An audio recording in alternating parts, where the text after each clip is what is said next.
Everyone, welcome to my channel GSP Studies. Get ready for the dictation. 5 seconds. Start.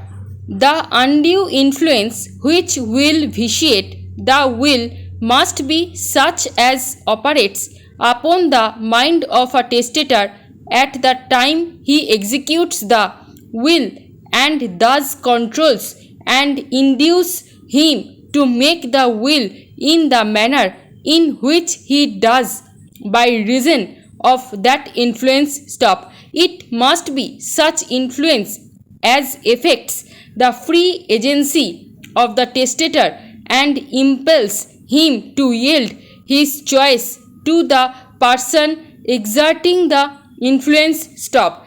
Acts of kindness, disparaging statements of one who is the natural object of the testator's affection and bounty, in general, will not constitute undue influence, but if these operate on the mind of the testator at the time of making the will so as to place him under any restraint and control the terms of the will, they may amount to undue influence, it is not necessary that the undue influence be exerted by a beneficiary under the will, neither is it essential that the undue influence be exerted at the time of the execution of the will, but the undue influence that will vitiate a will may be the sum total of the effect of words spoken and acts done at or prior to the time of executing the will, but the effect of the acts must operate upon the mind of the testator in the act of making his will and restrain his free agency at that very time, otherwise the influence does not affect or void the will. Stop para. As stated, a person of full age, sound mind and memory and not under any restraint, may dispose of his property or parts thereof by will, executed according to law, provided his disposition does not violate any law. Stop. The testator has a right to decide the terms of his will. Stop.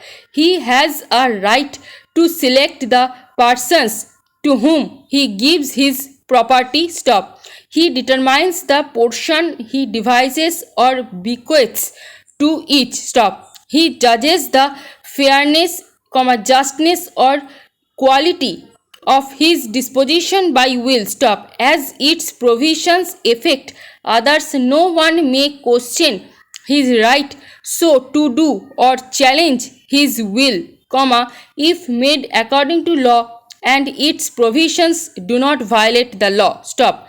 The contents of the will, the effect and consequence of his provisions upon the persons whom the testator would naturally bestow his affections and his estate, as apparent from the evidence submitted, may be considered in connection with all the evidence in determining, whether the testator did possesses testamentary capacity or was under restraint at the time of making the will when he did make it. Stop para.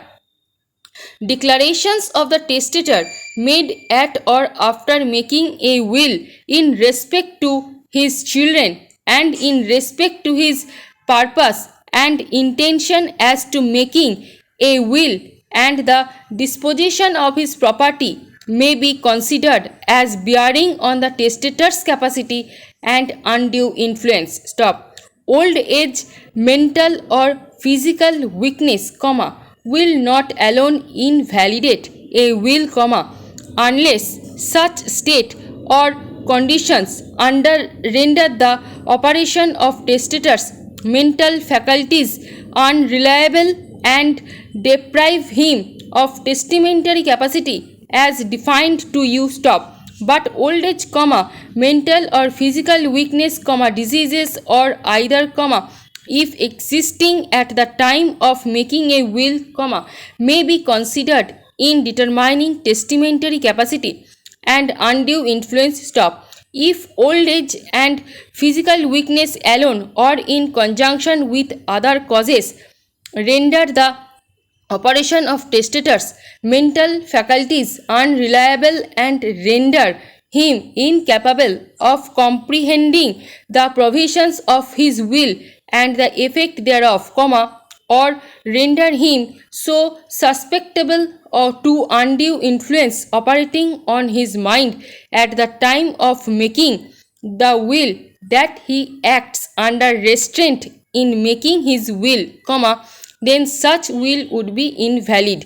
Stop. Para. Much evidence has been submitted bearing upon the issue between the parties. Stop. The door to the history of the life and death of John Smith, deceased, has been left ajar. Stop. You have been given glimpses therein. Stop. Evidence has been introduced tending to prove his age, his marriage, his domestic life, his pleasures, his sorrows, his traits of character, his virtues and his frailties, his business enterprises and successes, the extent and value of his estate, the names of his children, their possessions and necessities, his conduct towards them and theirs towards him and each other, his advancements to them, his health and infirmities, his strength and his weaknesses, his sufferings, the opinions of physicians and of acquaintance as to his mental states and faculties, all these and more have been submitted for your consideration. Stop. It is your duty to digest these matters of evidence. Stop. এই video stroke এবং PDF পেতে Telegram গ্রুপে join করুন। ভিডিওটি ভালো লেগে থাকলে like, share and subscribe করতে ভুলবেন না। Thanks for watching.